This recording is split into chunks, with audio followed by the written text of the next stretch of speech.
You do not belong here." The words cut through the evening air like a blade, sharp and final. Nora froze in the doorway of the grand hall, her hand still gripping the heavy wooden frame. Lady Vivian stood at the center of the room, draped in silver silk that caught the light of 100 candles, her perfect blonde hair cascading over bare shoulders like spun gold. She was everything Nora was not. Beautiful, confident, whole. "I was summoned," Nora managed, her voice barely above a whisper. She hated how small she sounded, how her words seemed to shrink in the presence of someone like Vivian. "By the steward. He said the king requested additional staff for tonight's ceremony." Vivian's laugh was like crystals shattering. "Additional staff. How appropriate. Because that is all you are, is it not? That is all you will ever be." She moved closer, her heels clicking against the marble floor with predatory precision. "A wolfless girl playing at being one of us. Tell me, Nora, do you ever wake up and forget what you are? Do you ever look in the mirror and pretend you see something more than emptiness staring back?" The words found their mark, as they always did. Nora had spent 22 years perfecting the art of making herself small, of accepting the truth everyone else seemed so eager to remind her of. Born without a wolf. Defective. Broken. She should have been used to it by now. Should have developed thicker skin. But some wounds never quite healed. They just learned. To bleed quietly. "I should go," Nora said, stepping back. But Vivienne was faster, her hand shooting out to grip Nora's wrist with surprising strength. "You should do more than go. You should disappear entirely. Tonight is important. The Alpha King returns after 5 years of war, 5 years of keeping our borders safe while we slept soundly in our beds. He deserves to be welcomed by the best our pack has to offer, not by reminders of our failures." She released Nora's wrist with a dismissive flick. "The steward made a mistake. You are not needed here." Nora wanted to argue, wanted to stand her ground, but the years had taught her that fighting only made things worse. She nodded once, quickly, and turned to leave. Her heart hammered in her chest, a rhythm that felt too fast, too loud. As she hurried down the corridor, away from the grand hall and the preparations for tonight's ceremony, she pressed her hand against her left shoulder, feeling the familiar ridge of scar tissue beneath. Her simple cotton dress. The mark. The secret she had carried since childhood. The burden her mother had made her swear to hide. Never let them see. Her mother had whispered on her deathbed 3 years ago, her fingers trembling as they traced the silver marking on Nora's shoulder. "They will not understand. They will fear what they cannot explain. Promise me, Nora. Promise me you will keep it hidden." Nora had promised. She had kept that promise every single day since, binding her shoulder. With careful wraps, wearing high-necked dresses even in summer, avoiding the communal baths, living in constant fear of discovery. The evening air was cool against her flushed cheeks as she stepped outside into the gardens. The ceremony would begin in less than an hour. The entire pack would gather in the central square to welcome their king home, to celebrate the end of the war, to look upon the face of the wolf who had become legend during his time away. Alpha King Caspian Thorn. Even his name carried weight. Nora had been only 17 when he left, too young and too insignificant to have ever met him properly. She remembered seeing him once from a distance, a tall figure with dark hair and darker eyes, moving through the pack with the kind of confidence that came from never having to question your place in the world. She remembered thinking he looked lonely despite being surrounded by people, as if he carried burdens no one else could see. But that was probably just her. Imagination. Projecting her own isolation onto someone who had everything she lacked. The moon was rising, fat and silver in the darkening sky. Not quite full, but close. Full enough to make Nora's skin prickle with awareness, to make the mark on her shoulder pulse with that strange warmth it always carried during the lunar cycle. She had learned to ignore it, to push down the sensations that came with the moon's pull, to pretend she felt nothing when every instinct screamed that something inside her was trying to wake up. "You look troubled." The voice came from behind her, deep and unexpected. Nora spun around, her breath catching. A man stood in the shadows of the garden path, tall and broad-shouldered, dressed in dark traveling clothes that marked him as someone who had just arrived. His face was partially obscured by the dim light, but she could see the sharp line of his jaw, the way he held himself with perfect stillness, like a predator deciding whether to strike. "I apologize," Nora said quickly, lowering her eyes in automatic deference. "I did not mean to intrude. I was just leaving." She started to move past him, but his hand lifted, not touching her, just raised in a gesture that somehow stopped her in her tracks. "You are not intruding. These gardens belong to everyone." He stepped forward, and the moonlight caught his features fully. Nora's heart stopped. She knew this face. Older now, harder, marked by years of battle and responsibility, but unmistakable. Alpha King Caspian Thorn stood before her, and she was alone with him in a garden, wearing a plain dress, and no doubt looking like exactly what Vivian had called her. A failure. "Your Majesty," she breathed, dropping into a clumsy curtsy. "I did not recognize you. Please forgive me. I should not be here. I was told I was not needed for the ceremony." She was rambling, her words tumbling over each other in her haste to explain, to apologize, to make herself even smaller than she already felt. "Look at me." The command was quiet but absolute. Nora's head lifted before she could think to disobey, and her eyes met his. The world tilted. She could not explain what happened in that moment, could not put words to the sensation that flooded through her body. It was as if every cell suddenly recognized something, as if a part of her that had been sleeping for her entire life cracked open just enough to whisper a single word. Mine. The thought was so startling, so utterly wrong, that Nora physically stumbled backward. The Alpha King's eyes widened, and she saw something flash across his face. Shock, recognition, something that looked almost like pain. "What is your name?" His voice had changed, rougher now, almost strained. "Nora, Your Majesty." Nora Ashwood. She wrapped her arms around herself, suddenly cold despite the mild evening. "I work in the kitchens. I should not have been in the main house. Lady Vivian was right to send me away." Caspian moved closer, and Nora found she could not move, could not look away from his face.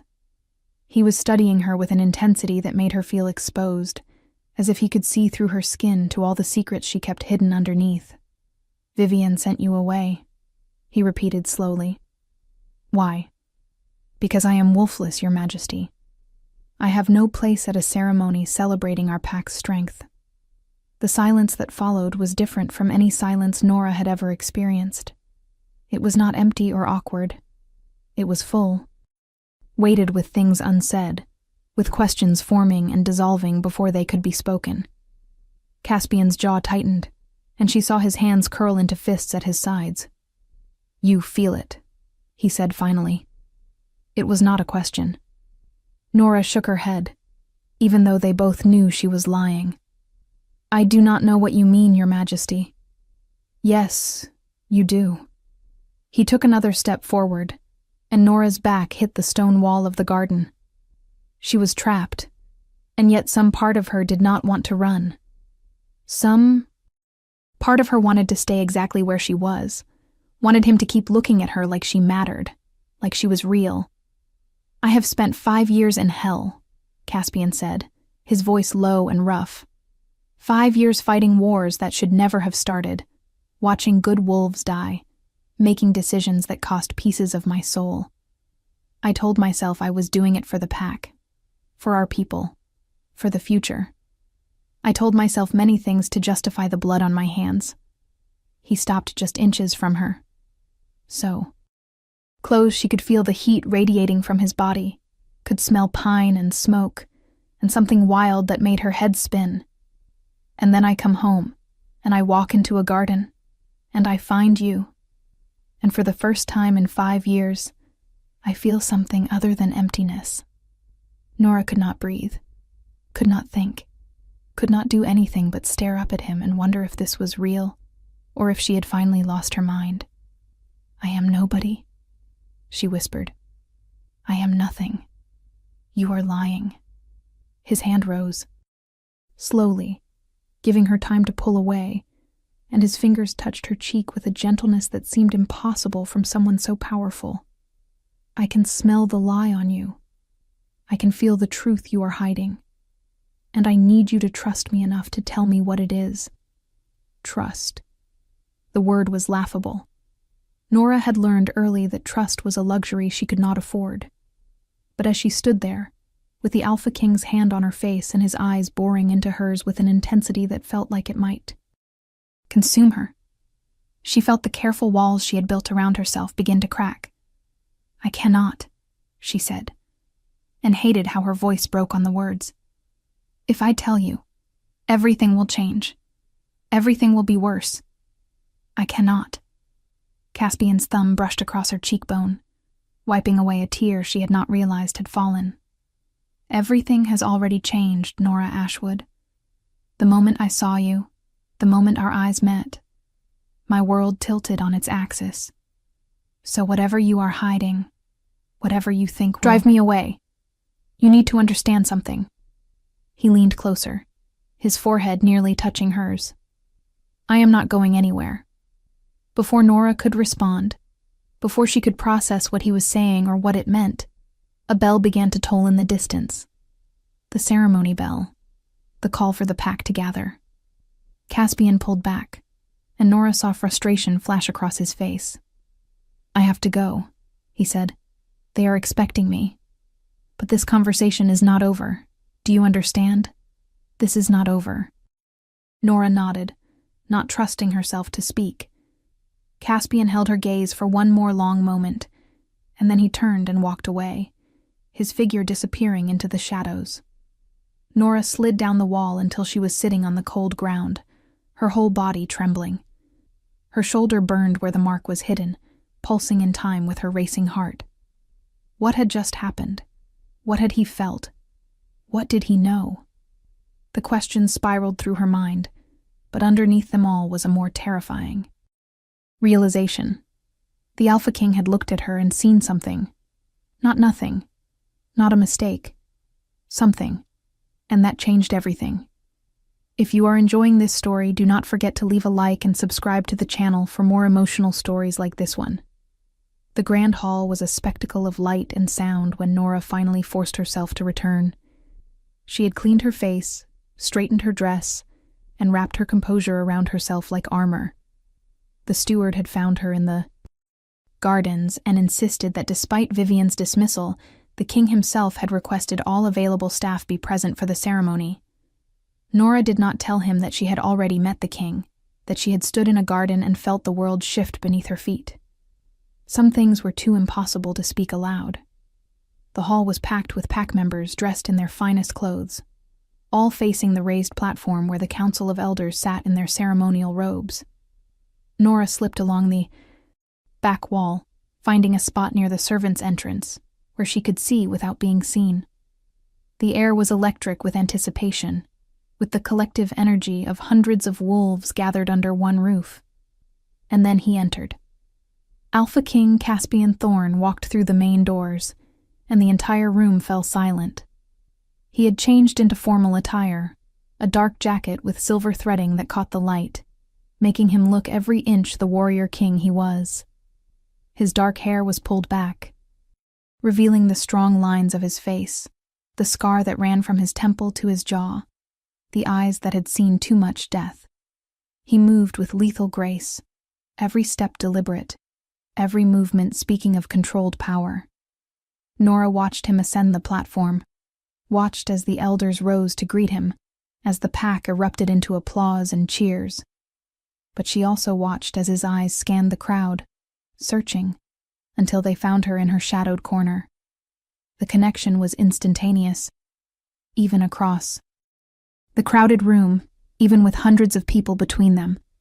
Nora felt the pull, like a physical thing.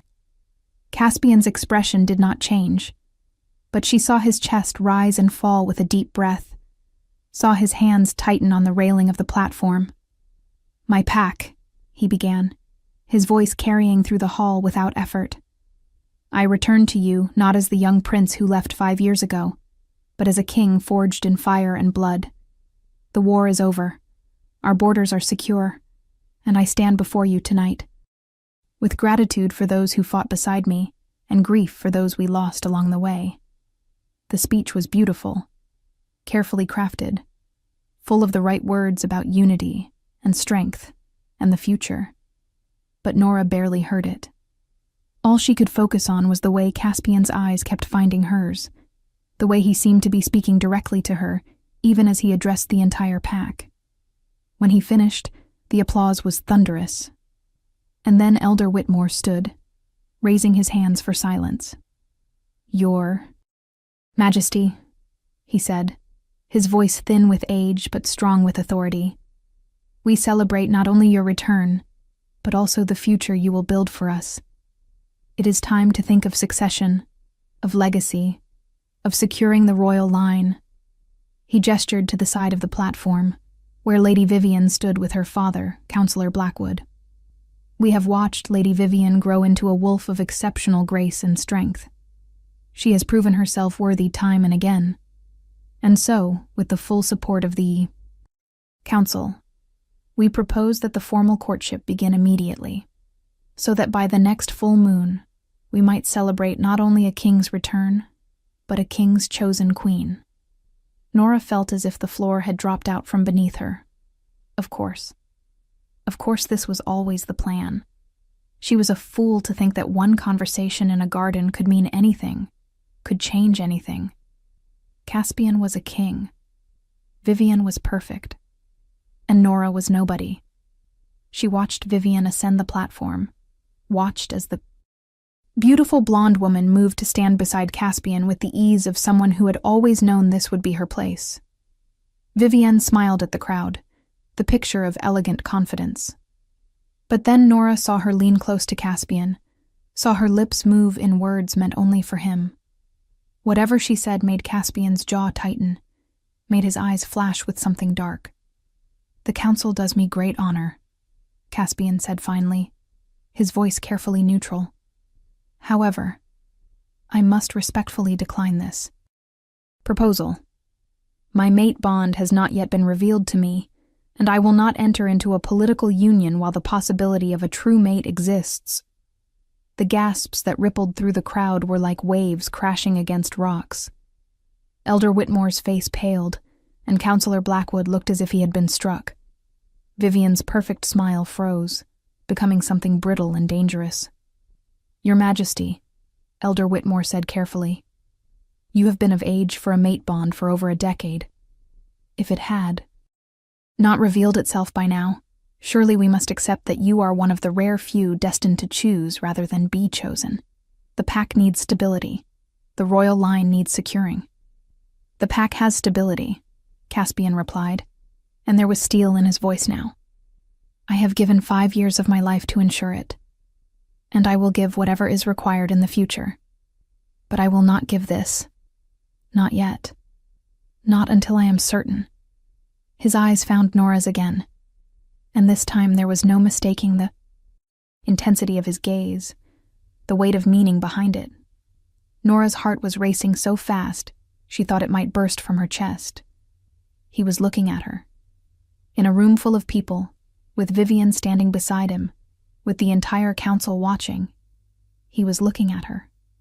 What do you think will happen next? Leave your predictions in the comments below. The ceremony dissolved into uncomfortable murmuring. Vivian descended from the platform with rigid dignity, but Nora saw the fury in her eyes, the way her perfect composure was a mask over something venomous. Councillor Blackwood followed his daughter, his expression dark with anger. Nora knew she needed to leave, needed to disappear before anyone connected Caspian's refusal to his earlier conversation with her. But as she turned to slip away, a hand caught her elbow. Not so fast. It was Marcus, the head of the king's guard, a mountain of a man with scars that told stories of countless battles. The king wants to see you. Now. Terror. And something else, something that felt dangerously like hope, warred in Nora's chest. I think there has been a mistake, she said. I'm just a kitchen worker. The king would not. The king was very specific, Marcus interrupted, his tone making it clear this was not a request. He wants to see Nora Ashwood in his private study. Immediately. Nora's legs felt weak as Marcus led her through the winding corridors of the palace, away from the grand hall and into the private wings where only the royal family and highest-ranking wolves were permitted. Other servants stared as she passed, their expressions ranging from curiosity to outright shock. The study was smaller than Nora expected, lined with books and maps, dominated by a large desk covered in papers. A fire crackled in the hearth, casting dancing shadows on the walls. Caspian stood with his back to the door, staring into the flames, still wearing the formal jacket, but looking somehow more human now, more real. "Leave us," said quietly. Marcus hesitated for only a moment before obeying, closing the door behind him with a soft click.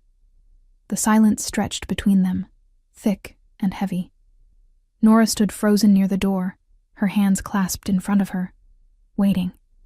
Finally, Caspian turned to face her. The firelight caught the planes of his face, making him look like something carved from stone and shadow. "Do you know what a mate bond feels like?" he asked. Nora shook her head.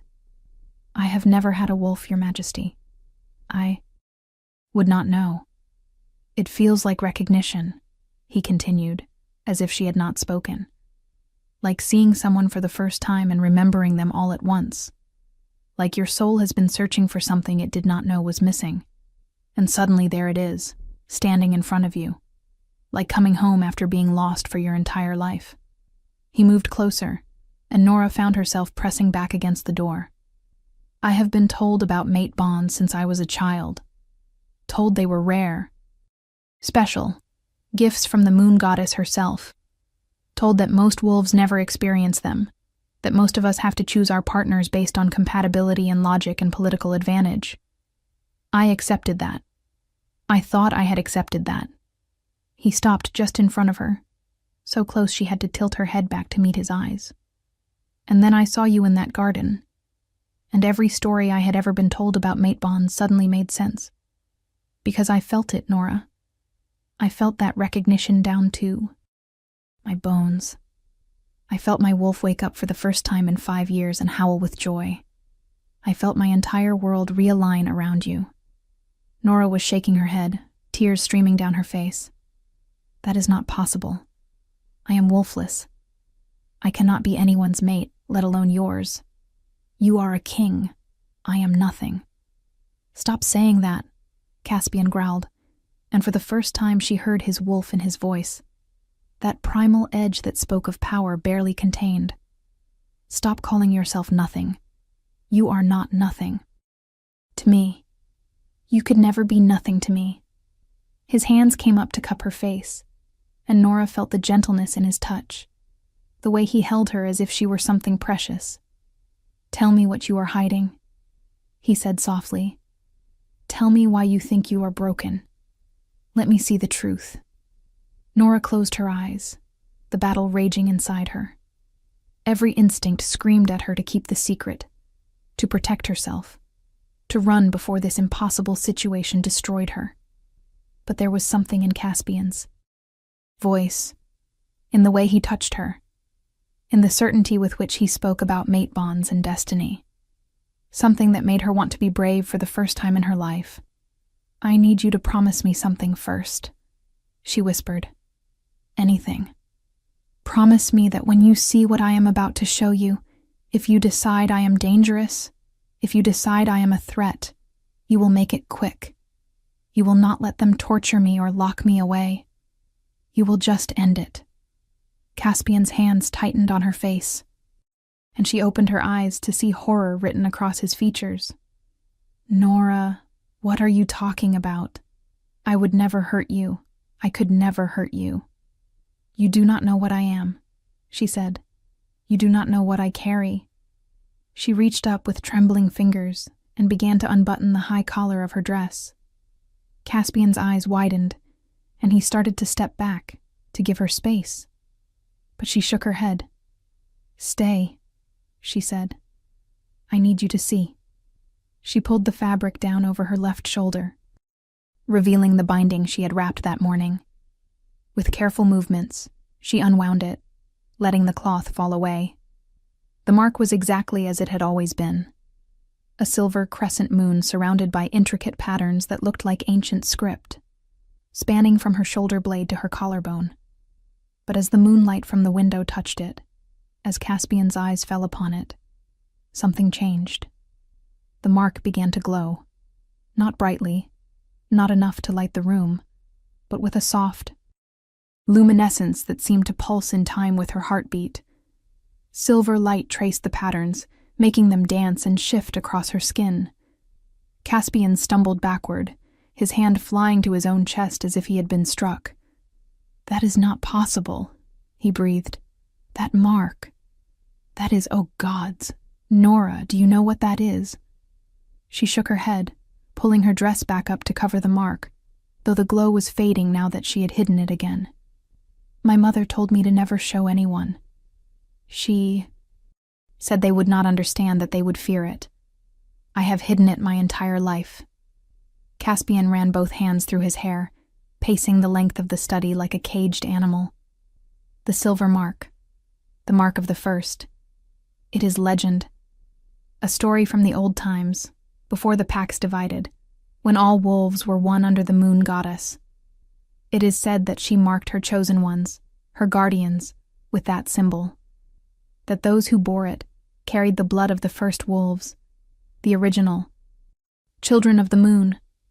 He spun to face her, and Nora saw something like wonder in his eyes, mixed with disbelief and a hunger that made her breath catch.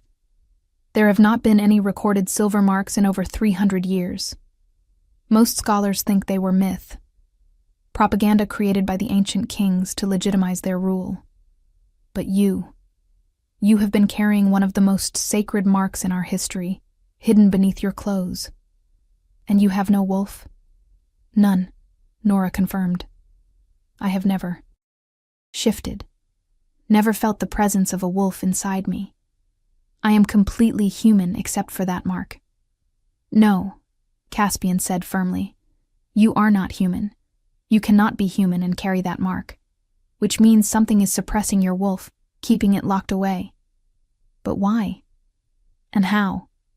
He moved back to her, his hands reaching for her shoulders, then pulling back as if afraid to touch her.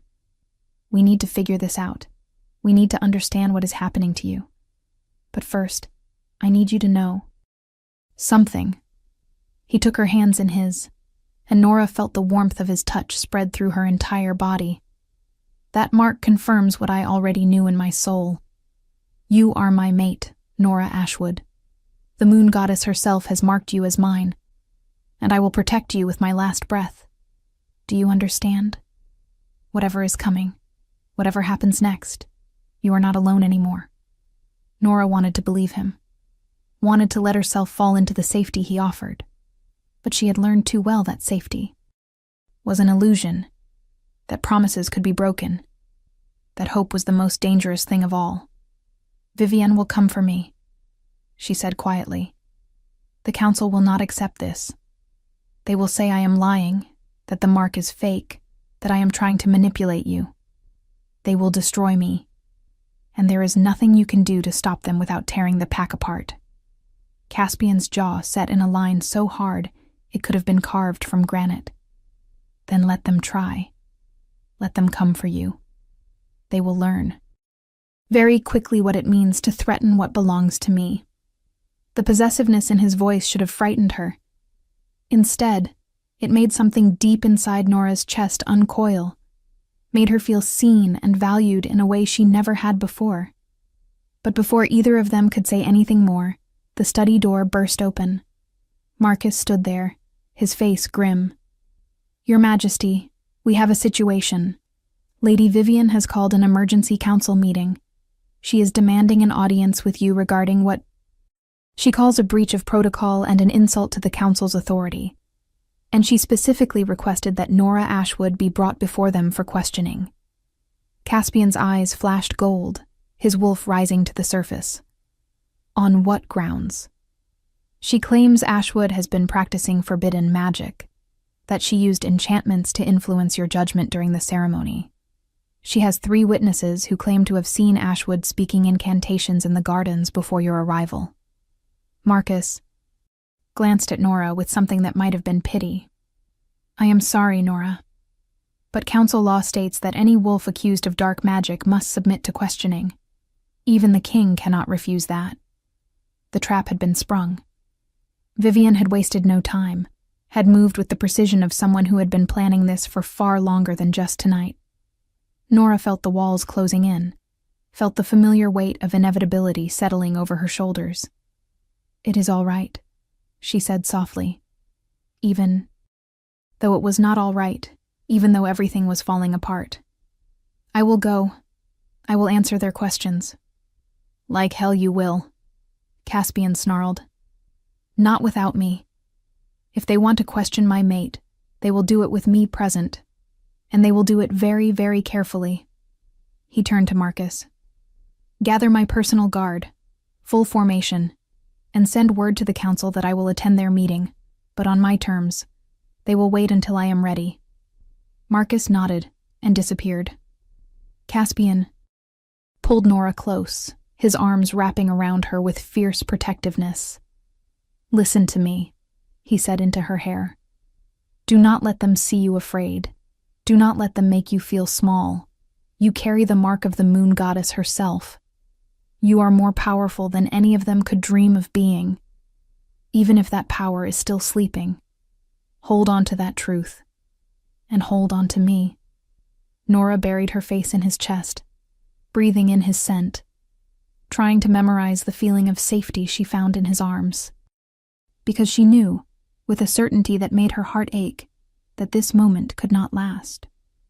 The council chamber was colder than the study, all stone and shadows, with torches lining the walls casting flickering light over the assembled elders. They sat in a semicircle, 7 ancient wolves who had guided the pack for decades, their faces grave and unreadable. Vivian stood to one side with her father, her expression composed, but her eyes glittering with triumph. Nora entered with Caspian's, hand on her lower back, with his guards flanking them. She had never been in this room before, had never imagined she would stand before the council. Kitchen workers did not warrant their attention. Until now. Elder Whitmore rose, his aged face drawn with concern. Your Majesty, these accusations are serious. If Lady Vivian is correct, if this woman has been using forbidden magic to manipulate your will, then we must act swiftly to protect you and the pack. Nora Ashwood is my mate, Caspian Soares said flatly. Whatever accusations Vivian has manufactured are irrelevant in the face of that truth. The mate bond is sacred, recognized by our laws and our traditions. No one, not even the council, can challenge it. Mate bond? Councillor Blackwood stepped forward, his voice dripping with disdain. Your Majesty, with all due respect, this woman is wolfless. She cannot possibly be your mate. The bond requires 2 wolves to recognize each other. What you are describing is infatuation, perhaps. Even enchantment. But it is certainly not a mate bond. I know what I feel, Caspian growled. My wolf knows, and that is enough. Is it? Vivian's voice was silk over steel. Because from where I stand, Your Majesty, it looks like you met this woman for the first time tonight, spent less than an hour in her presence, and suddenly you are willing to throw away political alliances and insult the council, all for someone with no rank, no wolf, and no value to the pack. If that is not magic, then what is it? The logic was poisonous, and Nora could see it working on the elders, could see doubt creeping into their expressions. She wanted to speak, to defend herself, but what could she say? That she had felt something too. that the Alpha King's attention made her feel things she had never felt before. That somewhere deep inside, something was waking up. It all sounded like fantasy, like the desperate dreams of a nobody trying to be somebody. "I want to see proof," Elder Whitmore said. "Finally, if there is truly a mate bond, there will be physical evidence. A mark, a change, something tangible. Lady Vivian has witnesses who claim they saw this woman performing rituals in the garden. Ashwood, do you have any mark of the mate bond? Any sign that the moon goddess has blessed this union? If you want to see how this story ends, make sure you are subscribed with notifications on." Nora's heart stopped. This was it. The moment everything changed. She could stay silent, could hide the truth as she always had, and they would find her guilty of magic she had never practiced. Or she could show them the mark, could expose the secret she had guarded her entire life, and face whatever consequences came. She looked at Caspian, saw the tension in his jaw, the way his whole body was coiled to protect her. He had called her his mate, had stood before the council and claimed her, had offered her safety when she had none. Maybe it was time to be brave. Maybe it was time to stop hiding. "I have a mark," she said quietly. The chamber fell silent. "Show us," Elder Whitmore commanded. Nora's hands shook as she reached for the buttons of her dress. She heard Vivian's sharp intake of breath, saw Counselor Blackwood lean forward with hungry interest. Caspian moved closer to her, positioning himself so that he partially blocked the council's view, so that she had some measure of privacy even in this most public of moments. She unwound the binding, her fingers clumsy with nerves, and then she pulled the fabric aside, revealing her shoulder to the council. The mark was there, silver and intricate, but it was not glowing. Not yet. In the torchlight, it looked like nothing more than an unusually detailed scar, barely visible against her pale skin. Nora felt her stomach drop. Of course it would not glow now, when she needed it most. Of course her one piece of proof would fail her. "I see nothing but scar tissue," Counselor Blackwood said with satisfaction. "Is this your evidence? A mark that could have been made by any blade or burn?" "It is not a scar," Nora said desperately. "It is a birthmark. It glows under moonlight. I swear it." "How convenient," Vivian murmured. "A magic mark that only appears under certain conditions. Tell me, Ashwood, did you learn that particular trick from the same place you learned your enchantments?" "I have never practiced magic," Nora said, her voice rising. "I have never done anything but try to survive. I did not ask for this mark. I did not ask for any of this." "Enough," Caspian said, his voice cutting through the growing chaos. "Elder Whitmore, the full moon rises in 3 nights. The festival of the Lua de Sangue will take place as scheduled. And during that festival, under the light of the moon at its strongest, Nora will reveal her mark before the entire pack. You will see the truth with your own eyes. And then this nonsense ends. It was a gamble, and they all knew it. The festival of the Lua de Sangue was the most important ceremony of the year, when the pack gathered under the blood moon to celebrate their connection to the moon goddess. It was also when the most powerful magic flowed, when dormant gifts sometimes awakened, when the veil between the mortal world and the divine was at its thinnest. If Nora's mark was truly blessed, it would be undeniable under that moon. But if it was not, if it was nothing more than a strange scar, she would be exposed as a fraud in front of everyone. Elder Whitmore considered this, his ancient eyes moving between Caspian and Nora. "Very well," he said finally. "We will wait until the festival. But until then, Ashwood will be confined to the palace under guard. She will have no contact with anyone outside of supervised visits, and she will submit to daily examinations by our healers to ensure she carries no forbidden magic in her blood." "Absolutely not," Caspian started. But Nora touched his arm. stopping him. "I agree," she said. "I have nothing to hide. I will submit to your examinations, your guards, whatever you require, because in 3 nights, you will all see the truth." Vivian's smile was razor-sharp. "I look forward to it." The following 3 days were the longest of Nora's life. She was moved to a small room in the guest wing, with guards stationed outside her door at all hours. 3 times a day, healers came to examine her, drawing blood, testing her reflexes, asking endless questions about her childhood. Her mother, any exposure she might have had to magic users or forbidden texts. She answered everything truthfully, because the truth was, she had nothing to hide. She was exactly what she appeared to be.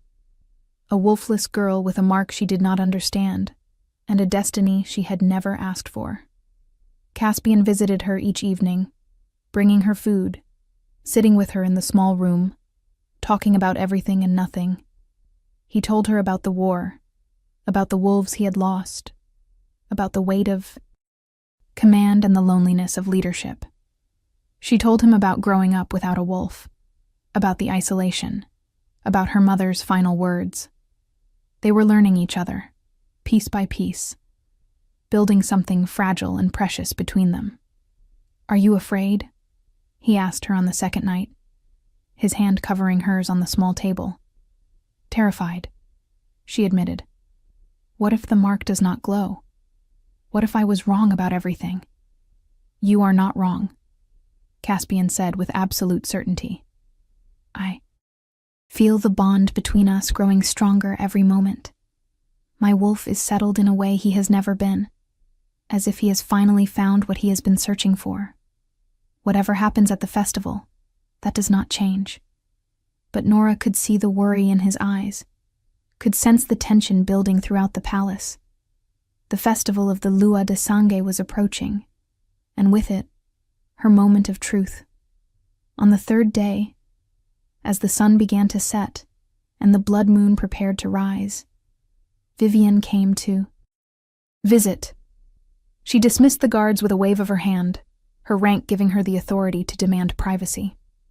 Nora stood from her seat by the window, her body tense. "Come to gloat?" she asked. Vivian laughed, a cold sound that held no humor. "Gloat? No, my dear. I have come to offer you a kindness, a way out of the disaster you have created for yourself." She moved around the room like a predator circling prey.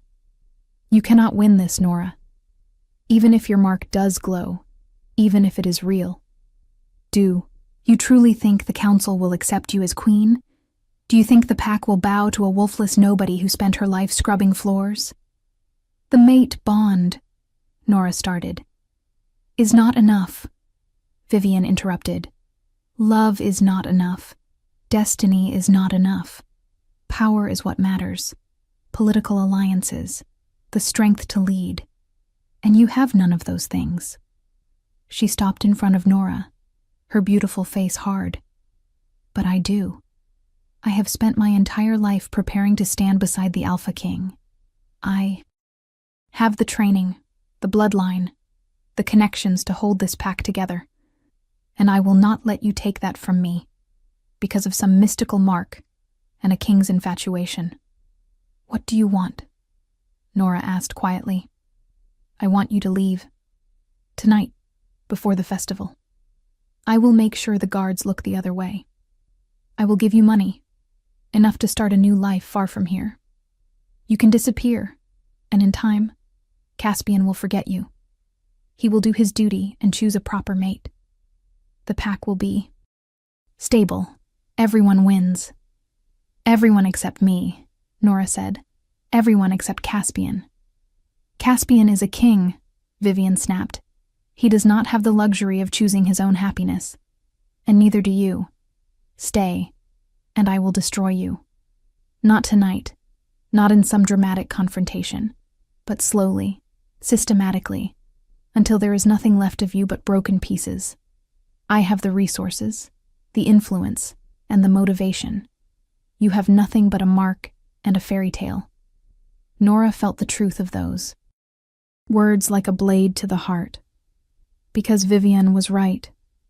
Even if the mark glowed, even if Caspian loved her, what kind of life would she have? Fighting every day, watching her back, knowing that half the pack thought she was a fraud and the other half resented her for disrupting their political plans. "I will think about it," she said finally. Vivian smiled. "Smart girl. The festival begins at midnight. You have until then to make the right choice." She swept out of the room, leaving Nora alone with her thoughts. The hours crawled by. Nora sat by the window, watching the moon rise, watching it grow larger and redder as it climbed the sky. The blood moon, the most powerful moon of the year. She thought about running, thought about taking Vivian's offer and disappearing into the night. It would be easier, safer. She would not have to face the council, would not have to risk public humiliation, would not have to watch Caspian be forced to choose between her and his pack. But then, she thought about the way Caspian looked at her, like she mattered, like she was worth fighting for. She thought about the mark on her shoulder, the legacy her mother had made her hide. She thought about spending 22 years making herself small, accepting other people's definitions of her worth. Maybe it was time to stop running. Maybe it was time to stand and face whatever came, even if it destroyed her. When the guards came to escort her to the festival grounds at midnight, Nora was ready. The clearing was massive, ringed by ancient trees, with a raised stone platform at its center. The entire pack had gathered, hundreds of wolves standing in concentric circles around the platform, their faces painted with ceremonial markings, their eyes reflecting the red light of the blood moon. Nora walked through the crowd, feeling their stares, hearing their whispers. The guards led her to the platform, where the council waited. Caspian stood to one side, dressed in ceremonial robes of silver and black, his face carved from stone. When his eyes met hers, she saw fury and fear and something that looked like pride. "Nora Ashwood," Elder Whitmore's voice rang out over the crowd. "You stand before the pack accused of practicing forbidden magic and deceiving the Alpha King. You claim to bear a mark blessed by the moon goddess herself. Under the light of the blood moon, with all gathered as witness, you will now reveal this mark, and the moon goddess will judge the truth of your words." Nora climbed the steps to the platform, her legs steady, despite the terror coursing through her veins. She had made her choice. Now she would live with the consequences. She stood at the center of the platform, facing the crowd, feeling the weight of hundreds of eyes upon her. Slowly, deliberately, she reached for the buttons of her dress. The crowd was utterly silent. Even the wind seemed to hold its breath. Nora pulled the fabric aside, revealing her shoulder, revealing the mark. For one terrible moment, nothing happened. The mark lay against her skin, silver lines barely visible in the red moonlight. She heard Vivian's satisfied laugh, heard the murmurs beginning to ripple through the crowd, and then the blood moon broke through the last wisps of cloud, and its full light fell upon Nora's skin. The mark ignited. Not with the soft glow Caspian had seen in his study, but with a brilliance that seemed to pull light from the moon itself and concentrate it in the patterns on her shoulder. Silver fire traced the ancient script, making the crescent moon at the center shine like a beacon. The light spread, crawling across her skin, illuminating her from within. And as it did, Nora felt something inside her shatter. It was not painful. It was not frightening. It was like a dam breaking, like chains falling away, like a door that had been locked her entire life suddenly flying open. Her wolf surged forward with a force that drove Nora to her knees. She gasped as she felt it fully for the first time, felt the wild, primal power that had been sleeping inside her, felt 22 years of suppression give way all at once. The shift happened before she could think, before she could process what was occurring. Her body contorted, bones realigning, muscles reforming, and then she was standing on 4 legs instead of 2. But the wolf that emerged was nothing like any wolf the pack had ever seen. She was massive, easily twice the size of a normal female wolf, with fur that gleamed silver-white under the moon.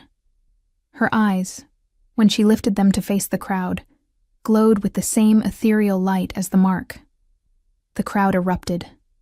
Gasps and cries of shock and awe rippled through the gathered wolves. On the platform, the elders had risen to their feet, their faces stunned. Vivian had gone white as snow, her perfect composure shattered. And Caspian shifted in an instant, his own wolf emerging in a blur of dark fur and lethal grace. He was enormous, an alpha king in every sense, but when he moved to Nora's side, even his size seemed diminished by her presence. His dark wolf pressed against her silver one, and Nora felt the mate bond snap into place with a force that shook her to her core. It was not subtle or gentle. It was absolute. A connection that bound them together on every level, physical, emotional, spiritual. She could feel his emotions as if they were her own, could sense his wolf recognizing hers with joy so profound it made her want to howl. Elder Whitmore's voice, when he finally found it, shook with emotion. The silver wolf. The legends were true. The moon goddess has returned her champion to us. He dropped to one knee, and one by one, the other elders followed. Then the guards. Then the crowd. Hundreds of wolves bowing before the platform, before Nora, before the proof that she was exactly what Caspian had claimed, what the mate bond had revealed. Nora shifted back, her body reforming into human shape. Someone had draped a cloak over her shoulders, and she pulled it around herself with trembling hands. Caspian shifted beside her, and immediately he was there, his arms around her, holding her upright as the enormity of what had just happened crashed over her. "I told you," he whispered into her hair. "I told you that you were not nothing. You are everything, Nora. Everything the pack needs. Everything I need." Nora clung to him, tears streaming down her face. But they were not tears of fear anymore. They were tears of relief, of release, of finally being seen for what she truly was. Elder Whitmore rose, his old face transformed with wonder. "The mate bond is confirmed. The moon goddess has chosen. Nora Ashwood, born of the silver mark, is the true mate of our Alpha King. And by our most sacred laws, she will be our Queen Luna." The crowd erupted into cheers, into howls that echoed through the forest, but Nora barely heard them. All she could focus on was Caspian, on the way he looked at her as if she had hung the moon itself, on the bond between them that sang with rightness. Vivian fled the clearing, her father close behind, their political ambitions crumbling to dust. But Nora felt no satisfaction in their defeat, only a bone-deep exhaustion and a peace she had never known. The celebrations lasted until dawn. The pack feast, danced, rejoiced in the revelation of their Queen Luna and the blessing of the moon goddess. Caspian never left Nora's side, his hand constantly finding hers, his presence a steady anchor as she navigated this new reality. When the sun finally rose and the blood moon set, when the pack began to disperse and return to their homes, Caspian led Nora back to the palace. Not to the small guest room where she had been confined, but to the royal chambers, to rooms that would now be hers as much as his. "How are you feeling?" he asked as they stood in his study, the same room where he had first seen her mark. "Overwhelmed," she admitted. "Terrified. Like I am. Living someone else's life." "You are living your own life," Caspian said gently. "For the first time, you are living the life you were always meant to have, and I will be beside you every step of the way." He pulled her close, and Nora went willingly, burying her face in his chest, breathing in his scent. "I do not know how to be a queen," she whispered. I do not know how to lead, how to command respect, how to navigate pack politics. You will learn, Caspian said, and you will not be alone. I will teach you everything I know. The council will guide you. The pack will support you, because they have seen what I saw from the first moment, that you are strong and brave and worthy of standing beside me. He tilted her face up, his thumb brushing across her cheek. But first, I want to ask you something. Do you accept this bond? Do you choose me? Not because of destiny or politics or the moon goddess, but because you want to? Because in all the chaos and impossibility of these last few days, have you felt what I have felt? That we fit together in a way that makes everything else make sense? Nora looked up at him, at this king who had claimed her when she was nobody, who had protected her against his own counsel, who had believed in her when she could not believe in herself. Yes, she said simply, I choose you. I choose this. I choose us. Caspian's kiss was gentle at first, tentative, as if he still could not quite believe she was real. But when Nora kissed him back, when she pressed closer and let him feel the truth of her words, gentleness gave way to hunger. The claiming that followed was not like anything Nora had imagined. It was fierce and tender, overwhelming and perfect, a physical manifestation of the bond that already existed between them. And when Caspian marked her, his teeth sinking into the junction of her neck and shoulder, completing the mate bond in the most primal way, Nora felt her wolf rise up in answer, felt the connection between them become unbreakable. Afterward, they lay tangled together in his massive bed, the morning light streaming through the windows, and for the first time in her life, Nora felt complete. What happens now? She asked, her fingers tracing idle patterns on his chest. Now we prepare you for your coronation, Caspian said. Now we strengthen the pack and deal with whatever political fallout comes from Vivian's family. Now we build the future together. He pressed a kiss to her forehead. But first we rest. You have been through more in 3 days than most wolves experience in a lifetime. You are allowed to take a moment to just breathe. Nora smiled, snuggling closer to him. I like that plan. The weeks that followed were a whirlwind. Nora trained with the pack warriors, learning to control her newfound wolf, discovering that her strength and speed far exceeded even Caspian's. She studied with the elders, learning pack history and law, understanding the responsibilities she would shoulder as Queen Luna, and she navigated the complex social dynamics of the pack, winning over skeptics with her genuine care for their welfare and her willingness to work harder than anyone to prove herself worthy of her position. Vivian and her father left the territory, relocating to a distant pack where their influence was still strong.